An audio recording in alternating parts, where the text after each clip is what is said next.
Vamos entonces a seguir adelante. Esta es la última clase y cerramos con la epístola de Pablo a los Gálatas. Dijimos entonces, capítulo 5, él les dice a los Gálatas: estad pues firmes en la libertad con que Cristo nos hizo libres. Y está hablando de liberarse de legalismos religiosos, de religiosidad. Estad firmes en esa libertad. Pero la libertad gloriosa de los hijos de Dios no es un pretexto para pecar, sino servirnos unos a otros en amor.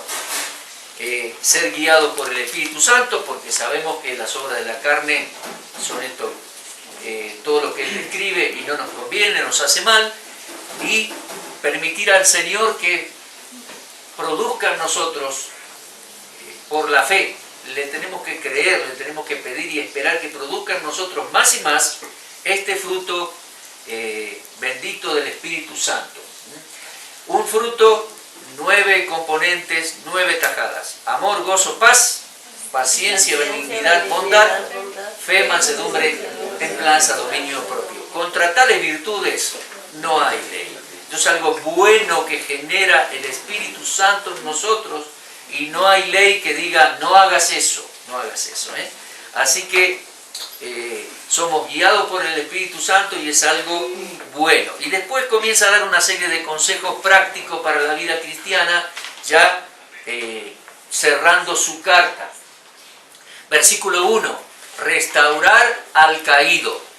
Si se encuentra un caído, el religioso lo va a acusar y lo va a maltratar. Vosotros que sois espirituales, restauradle. Y ojo, cuidando de no ser tentado por lo mismo. ¿Qué más? Sobrellevad las cargas ayudaos a sobrellevar las cargas unos a otros. Un momento surge una carga, un dolor, un accidente. Bueno, ahí estamos ayudándonos, acompañándonos. Y seamos valientes sabiendo de que todos tenemos una mochila que cargar en la vida. Todos tenemos esa carga práctica de la vida y que el Señor nos puso también como creyentes. Pero el yugo del Señor y su carga es ligera, es livianita comparada con la que vive el mundo, o tendríamos si no lo tendríamos a Él. Así que con ánimo, con fuerza, vamos adelante. Muy bien, versículo 6, Gálatas 6:6. El que es enseñado en la palabra, haga partícipe de toda cosa buena al que lo instruye. Creo que esto tiene que ver con Pablo y la actitud de aquellos hermanos de Galacia. Ellos le tenían que hacer participar de toda cosa buena, en lo espiritual, a un apoyo en oración, a un apoyo en lo material. Creo que en el segundo viaje él los iba a visitar. Lo leemos eso en Hechos. No lo vamos a hacer ahora, pero creo que iba a pasar de nuevo por esa región. Y él está diciendo, bueno, que lo reciban bien, y que entiendan y lo apoyen. Y a nosotros también nos queda esta lección, ¿no? Versículo 7 dice: no se engañen. O sea, cuidado, los creyentes podemos ser engañados. Pero en tantas cosas, en diferentes vientos de doctrinas, o podemos llegar a ser engañados en la mentalidad con que vivimos. Podemos llegar a pensar que pecamos y no nos va a pasar nada. No pasa nada. O al menos no va a ser tan grave. No se engañen a sí mismos, dice Pablo. Lo que se siembra, se cosecha. Es una ley natural, sucede entre la naturaleza, en los vegetales, pero también sucede en nuestra vida. Lo que sembramos, recogemos. Y a veces a la corta, a veces a la larga. Por eso hay que perseverar en la vida, delante de nuestros hijos, delante de nuestra parentela, delante de nuestra iglesia, delante del barrio donde vivimos, perseverar.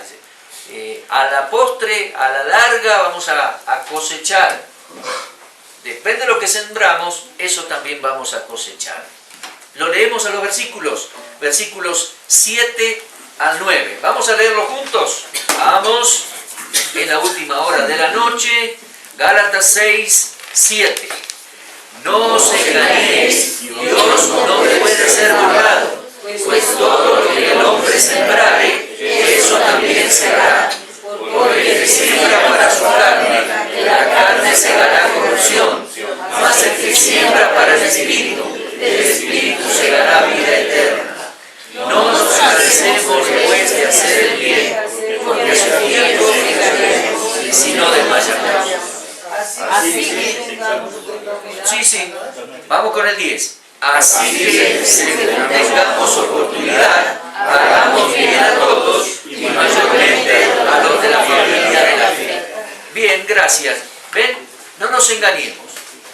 Lo que el hombre siembra y la mujer también, eso va a cosechar. Es así, es una ley práctica de la vida. Si sembramos trigo, va a salir trigo. Si sembramos manzanas o la semillita de manzana, va a salir manzana. Eso es muy obvio.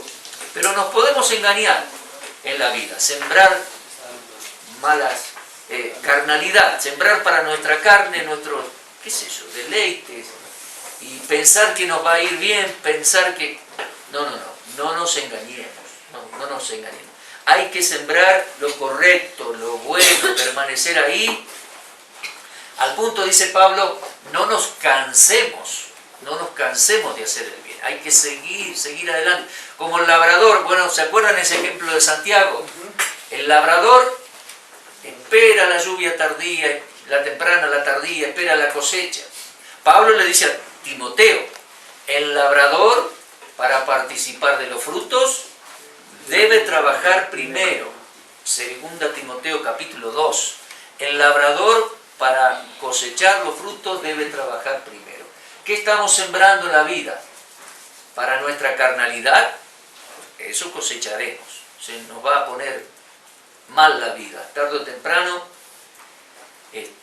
sufrimos las consecuencias. Sembremos para lo que es espiritual y de allí cosecharemos, dice, para vida eterna. Dice, sería fruto para vida eterna, sería corona para vida eterna, gozo para vida eterna. Lo vuelvo a leer, vamos, ahí dice, no os engañéis. Dios no puede ser burlado.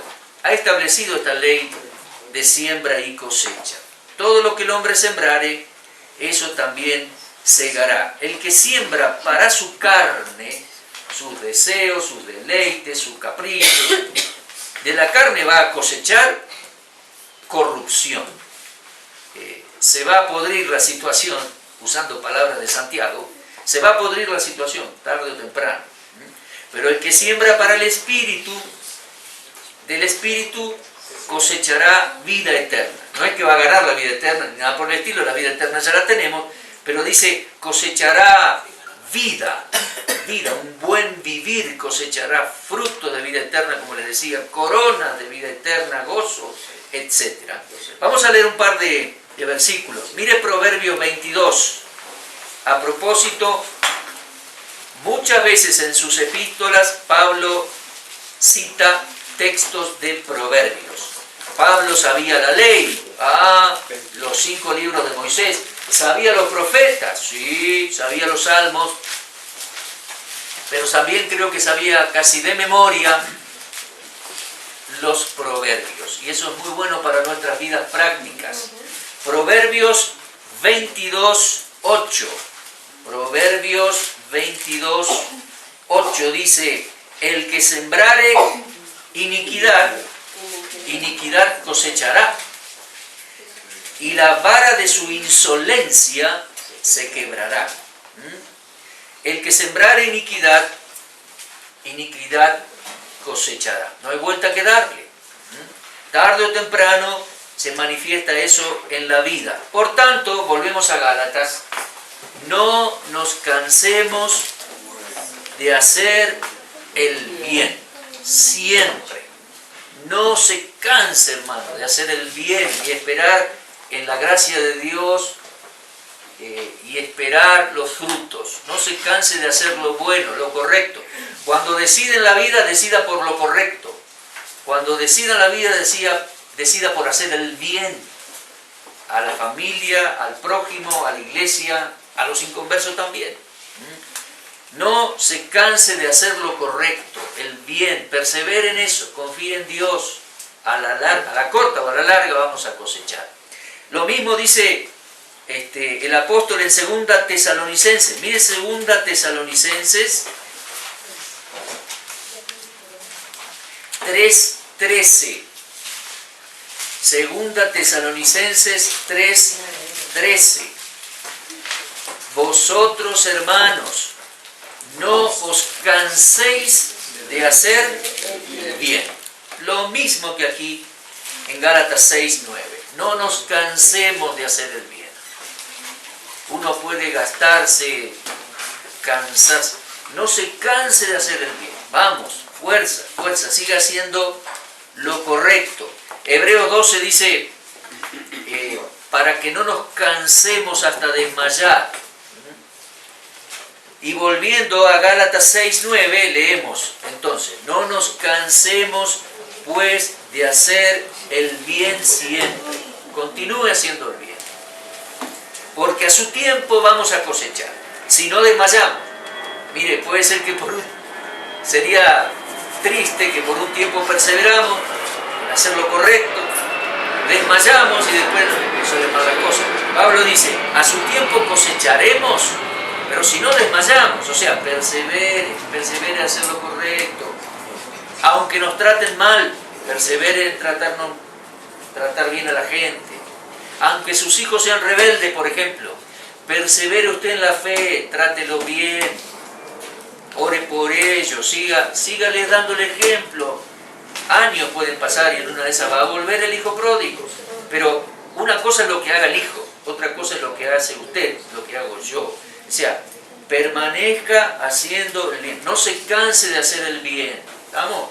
Su cónyuge lo trata mal, persevere haciendo el bien usted. La parentela le trata mal, no se canse de hacer el bien delante de ellos.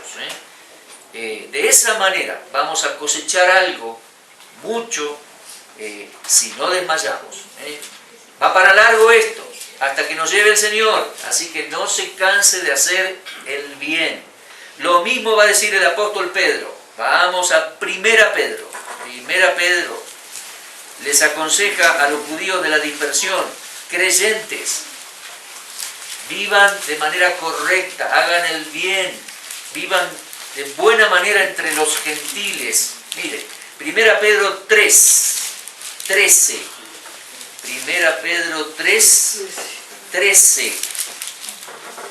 ¿Quién es el que os podrá hacer daño si vosotros seguís el bien? Dale, seguí el bien. Versículo 17. Mejor es que padezcáis haciendo el bien, si la voluntad de Dios así lo quiere, que haciendo el mal. Así que mejor es soportar padecimiento, pero continúa haciendo lo bueno. Continúa haciendo el bien, el bien. Otro versículo hay en 1 de Pedro. Mire, capítulo 4, versículo 19. De modo que los que padecen, tal vez padecen persecución en el trabajo, persecución y molestia de parte de los familiares inconversos, los que padecen persecución o los que padecen según la voluntad de Dios, lo leo de nuevo, 4:19. De modo que los que padecen según la voluntad de Dios, encomienden sus almas al fiel Creador y hagan el bien. Qué curiosa esa frase, ¿eh? Los que padecen según la voluntad de Dios, ¿sí? Porque a nosotros se nos ha concedido no solo creer en el Señor, sino también sufrir por su causa. En determinado momento podemos padecer por causa del Señor y padecer en la voluntad de Dios. Bueno, el que pasa por eso dice, encomiende su alma al fiel Creador. Él nos va a guardar. Aún si matan nuestro cuerpo, no pueden matar el alma. Encomiende su alma al fiel Creador.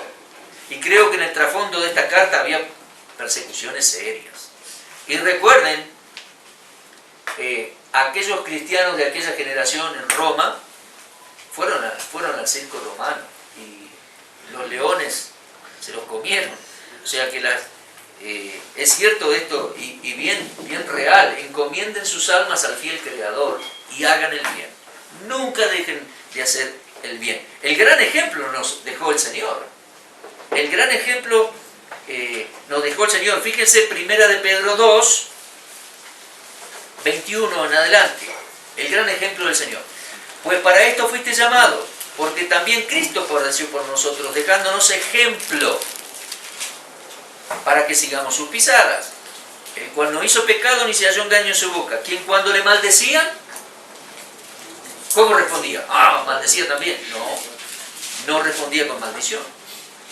Cuando padecía, no amenazaba. Ya te voy a dar, ya sabes lo que te va a pasar a vos. No. Cuando padecía, no amenazaba, sino encomendaba la causa al que juzga justamente, quien llevó él mismo nuestros pecados en su cuerpo sobre el madero, para que nosotros, estando muertos a los pecados, vivamos a la justicia, y por cuya herida fuiste sanados. Pedro diría, a mí no me la contaron a esta. El Señor dijo de poner la mejilla y a él le pegaron puñetazos y yo estaba ahí, diría Pedro, ¿no? Aquella noche fue terrible porque él le negó y salió llorando. Y después en el amanecer los soldados romanos le pegaron puñetazos y creo que él fue testigo presencial de todas esas cosas. Y él dice que tenemos que seguir el ejemplo del Señor. Cuando lo golpeaban, no respondía de la misma manera. Cuando le maldecían, no respondía con maldición. Cuando le injuriaban, no respondía de la misma manera. Una cosa es lo que hacen ellos y otra cosa es la que hago yo. ¿Se da cuenta? Usted, hermano, yo. Sigamos haciendo el bien. El bien. Porque a su tiempo cosecharemos si no desmayamos. Si no nos damos por vencidos o por desalentados. Volvemos a Gálatas. Gálatas 6, 9. No nos cansemos pues de hacer bien, porque a su tiempo cosecharemos si no desmayamos.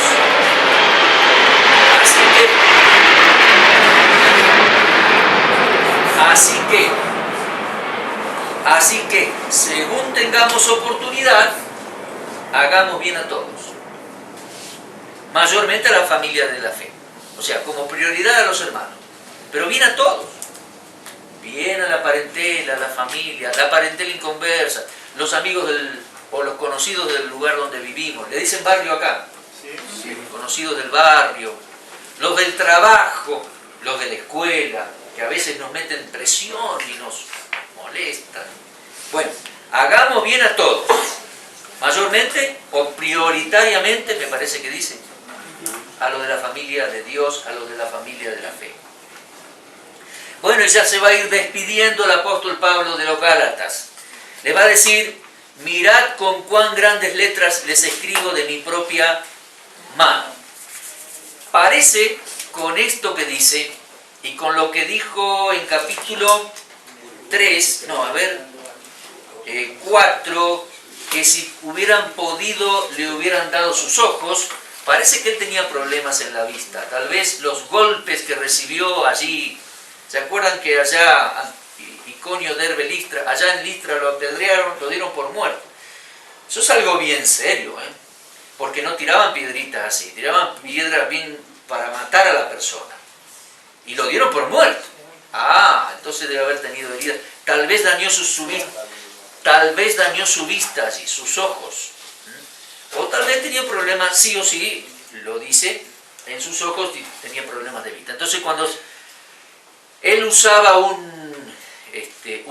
alguien que escribía la carta a veces y él las dictaba.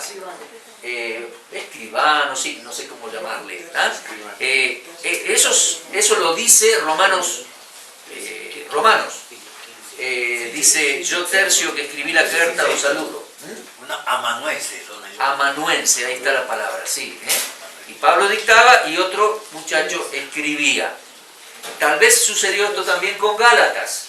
Tal vez sucedió con todas las epístolas, no lo sabemos. Pero parece que tenía ese problema. Entonces aquí Pablo toma la pluma, toma el bolígrafo de aquellos días y dice, mirad con cuán grandes letras os escribo, y ya va a decir lo último y va a saludar.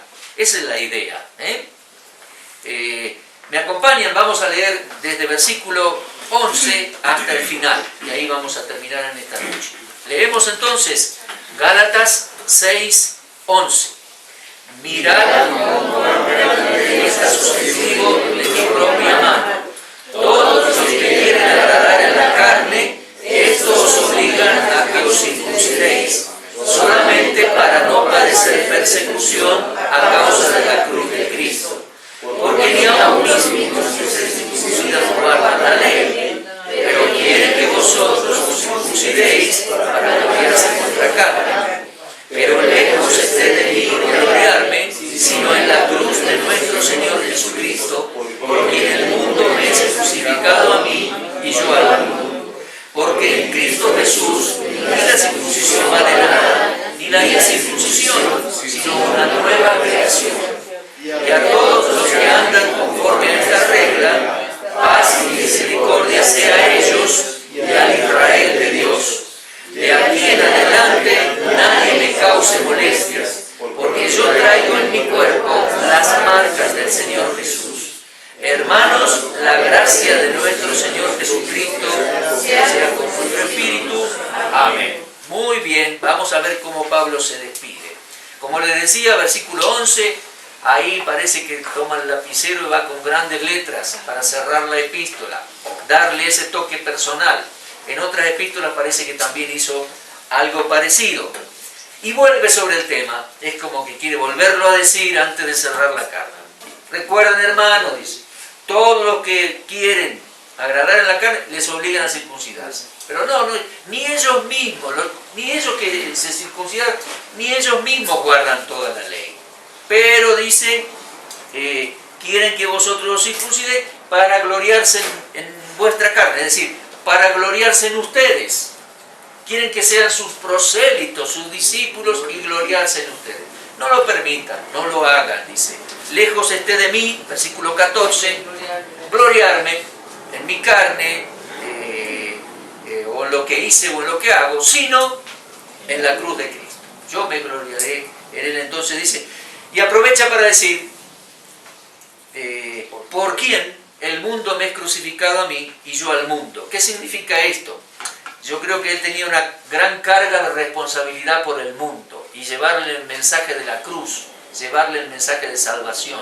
Y por eso él se siente como que se debe al mundo, que está crucificado al mundo porque tiene una misión inmensa por cumplir. Yo lo entiendo así, ¿no?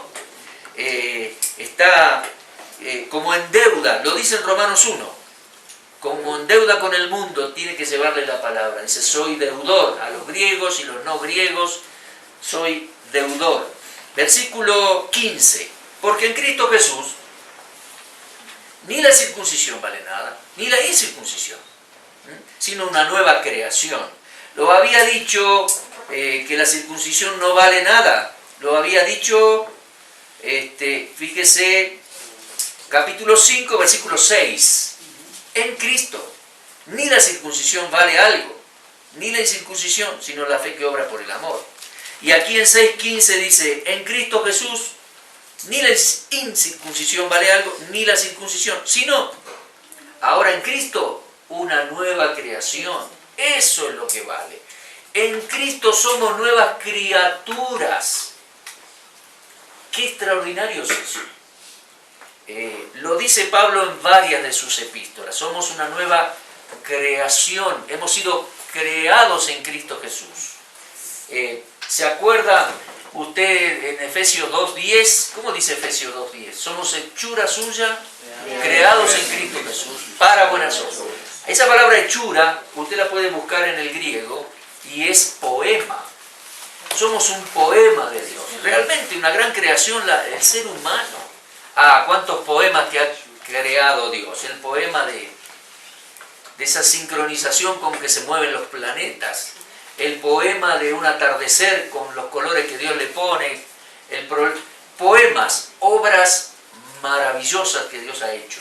La Escritura es un poema extraordinario de Dios. La Escritura, desde Génesis hasta Apocalipsis, un legado de Dios a la humanidad.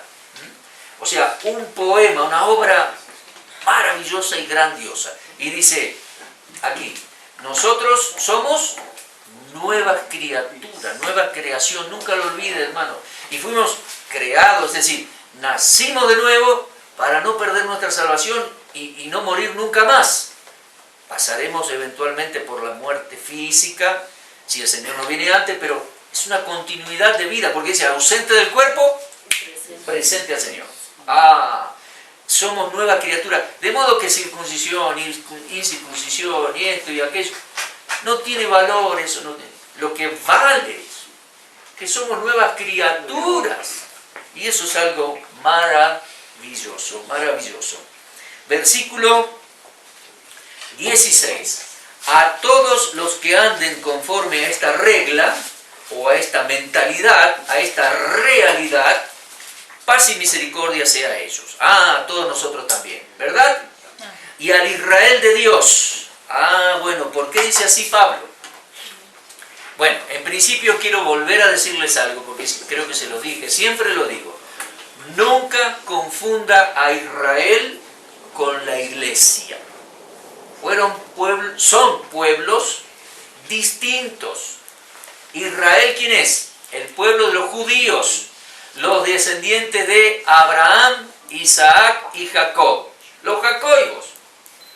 Dios le cambió el nombre a Jacob, se llamó Israel, tuvo 12 hijos varones, 12 familias, 12 tribus de Israel. Hasta hoy, los judíos, ese es un pueblo. La iglesia es otro pueblo. No somos el nuevo Israel, no reemplaza a Israel, por favor, no, mire las escrituras. La iglesia de Dios es el conjunto de personas llamadas de los judíos y de los gentiles para formar un tercer pueblo, la iglesia. El pueblo que es un cuerpo, bautizados en Cristo Jesús, ¿de acuerdo? Jamás confunde a Israel con la iglesia. Muchos escritores lo hicieron. Incluso yo tengo una admiración especial por los reformadores, pero ellos cometieron graves errores. Uno de los errores que se nota en sus estudios es confundir a Israel con la iglesia. Continuamente toman textos del Antiguo Testamento y dicen que es la iglesia o lo aplican a la iglesia. Cuidado, una cosa es Israel y otra cosa es la iglesia de Dios que va a ser llevada al cielo. Primera aclaración. Y entonces, ahora nos volvemos a preguntar, ¿qué quiere decir con esto de al Israel de Dios? Bueno, es el único caso que menciona de esta manera Pablo, y lo hace en un contexto de judaizantes. Ellos eran nacionalistas, ellos decían ser israelitas, ellos decían ser hijos de Abraham, y que había que circuncidar a los gentiles para que también lo sean. No. Dice Pablo, al Israel de Dios sea misericordia y paz. Misericordia y paz. Y parece indicar que el Israel de Dios es el verdadero remanente fiel de Israel que ahora forma parte de la iglesia. No los judaizantes, que tal vez muchos de ellos eran inconversos. Paz y misericordia sea al Israel de Dios. Esos miles de israelitas que creyeron en el Mesías y llegaron a formar parte de la iglesia de Dios y que en aquellos días eran el testimonio de Dios en el mundo y evangelizaban, etc. Lo dice Pablo en este contexto. ¿Comprende? No es que quiere decir Israel en la iglesia o algo parecido. El Israel de Dios sería entonces el remanente fiel judío que creyó en el Mesías y que seguía creyendo por la predicación. El Israel de Dios, a esos israelitas, que fíjese, en Romanos Pablo les llama verdaderos israelitas, en Romanos 9, y verdaderos hijos de Abraham. Hasta Juan el Bautista al principio les dijo eso, a los judíos que venían a bautizarse, a los fariseos, ¿no? Dice, no cualquiera es hijo de Abraham. No penséis decir dentro de vosotros mismos sois hijos de Abraham. Arrepiéntanse, le decía Juan el Bautista. ¿Comprende entonces cuál es el Israel de Dios? El conjunto de judíos que confiaron en el Mesías y llegaron a formar parte de la iglesia. Y este es el único lugar donde Pablo se expresa de esa manera. Nunca confunde Israel con la iglesia. Israel es Israel.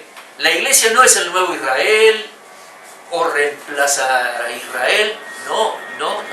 Una cosa es Israel y Dios tiene promesa para Israel durante siglos, las tuvo y las vino cumpliendo y sosteniendo. Aún sostiene a los israelitas en incredulidad, la mayoría de ellos están en incredulidad en el día de hoy. Y aún tiene promesas para Israel en el futuro, promesas terrenales. El Mesías va a volver al Monte de los Olivos y reinar en Jerusalén, el Señor Jesucristo. Entonces, es el pueblo terrenal, Israel, y la iglesia es el pueblo celestial, que nuestro destino es la gloria en la casa del Padre, como lo dijo el Señor. ¿De acuerdo? Entonces, volvemos a leer el versículo 16. A todos los que anden conforme a esta regla, a esta mentalidad, que lo más importante, la nueva creación, paz y misericordia sea a ellos, sea a nosotros y al Israel de Dios. Bueno, se va a despedir, va a ser cortante la despedida, rapidito, dice, de aquí en adelante nadie me cause molestias. Está bien, pastor, está bien, apóstol. Dice, porque yo traigo en mi cuerpo las marcas del Señor Jesús. Y realmente le habían hecho pasar muchas molestias y problemas. Bueno, realmente en los siguientes viajes misioneros y todo lo que iba a sufrir mucho todavía, pero dice, no me causen molestias. Yo en mi cuerpo llevo las marcas. Miren lo que dice allí. Yo en mi cuerpo llevo las marcas del Señor Jesús. Las marcas. ¿Qué es eso de marcas? Estigmas. Las marcas en la antigüedad se marcaban los soldados, se marcaban los esclavos, en algún momento se marcó a los judíos, pero no está hablando de marcas así. Yo creo que eran las marcas del apedreamiento. Cicatrices, exactamente. Y lo habían apedreado por causa de la fe, por causa del Señor. Así que es como que sella su apostolado, ¿no? Les expliqué el apostolado, capítulo 1 y 2, le podría decir a los Gálatas, pero las marcas del apostolado es las marcas que llevo en mi cuerpo. Yo llevo en mi cuerpo las marcas del Señor Jesús. Inclusive es como también como un sentido figurado de decir, hay algunos que quieren imponer una marca en los cuerpos en el cuerpo de los hombres, circuncidándolos. Basta con eso. Yo llevo en mi cuerpo las auténticas marcas del Señor Jesús, que son las marcas de mi entrega, mi compromiso y de cómo me apedrearon en aquel lugar. Incluso tal vez habla de algunos azotes, no sabemos si ya había tenido alguno, pero tuvo varios azotes. Más adelante dice que sufrió azotes, azotes de varas, y era costumbre azotar 40 veces menos una, porque se decía que con 40 mataban a la persona. Mamma mía, tremendo. Así que él llevaba marcas, las marcas del Señor Jesús. No era que tenía marcas en la mano, como alguno anda por ahí, ¿vio? Marcas en la mano que le sangran. No, nada que ver. Él llevaba las marcas de su compromiso, de su entrega, de su esfuerzo, marcas de aquel apedreamiento y tal vez algún azote que probablemente ya tenía, pero era por causa del Señor, por causa de la obra, por causa del Señor, predicar de Él, porque Él nos envió a predicar. Los envió a los primeros discípulos, pero por extensión nos envió a nosotros también. Dijo, vayan, anuncien el perdón de pecado, arrepentimiento y perdón de pecado. Jerusalén, Judea, Samaria, hasta lo último de la tierra. Bueno, dice el versículo 18, ya cierra la carta y dice, hermanos, la gracia del Señor sea con vosotros, con vuestro espíritu, amén. La gracia. Termina la epístola hablando de gracia. Era la forma griega de saludar, ¿Vieron que dicen las salutaciones gracia y paz? La forma griega era decir gracia. O sea, tengo buena actitud para contigo. Y la forma hebrea era decir paz, shalom. Hasta el día de hoy lo dicen, shalom. Aquí termina saludando, la gracia sea con vosotros. Y realmente no es solamente un saludito, una forma de decir, sino que la gracia de Dios, entiéndanlo, continuamente no nos va a dejar. La gracia de nuestro Señor Jesucristo sea con nuestro espíritu, en lo más interior de nuestro ser, que podamos vivir, disfrutar la gracia de Dios en nuestras vidas. Amén. Amén. Que así sea. Vamos a cerrar en oración. Muchas gracias, Señor, por este tiempo estudiando Santiago la semana pasada y ahora Gálatas. Gracias por estas enseñanzas tan sencillas, pero tan oportunamente colocadas en esta carta, Señor. Gracias. Ayúdanos a entender la importancia de restaurar, amar, sobrellevar cargas. La importancia de entender, de tener esa mentalidad, saber que lo que se siembra se cosecha. La importancia de hacer siempre el bien y no cansarnos, Señor, sabiendo que la gracia del Señor está con nosotros. Y Él nos dijo, yo estoy con vosotros hasta el fin del tiempo.